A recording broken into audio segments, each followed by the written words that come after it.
செய்தி. வணக்கம். விவி செய்திகளுக்காக ஊர் செய்திகள் வாசிப்பது ஸ்பெர்னா. ராணிப்பேட்டை மாவட்டம் ஷோலிங்கர் யோக நரசிம்மர் திருக்கோவிலில் கார்த்திகை திருவிழா நடைபெற்று வருகிறது. இதில் பிற மாநில பக்தர்கள் ஏராளமானோர் கலந்து கொள்கின்றனர்.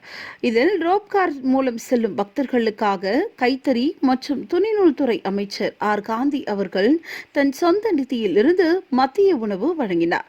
தொடர்ந்து கார்த்திகை திருவிழா முடியும் வரை வெள்ளி, சனி, ஞாயிறு ஆகிய 3 நாட்களில் கார்த்திகை திருவிழா முடியும் வரை மதிய உணவு வழங்கப்படும் என தெரிவித்தார்.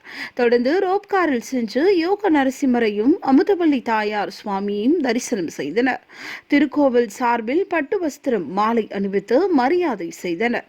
திருக்கோவிலில் பிரசாதம் வழங்கினார்கள். நகராட்சி தலைவர் தமிழ்ச்செல்வி அசோகன் மற்றும் திருக்கோவில் பணியாளர்கள், உள்ளாட்சி பிரதிநிதிகள் உடனிருந்தனர். விவி செய்திகளுக்காக விஜய் மற்றும் பாஸ்கர்.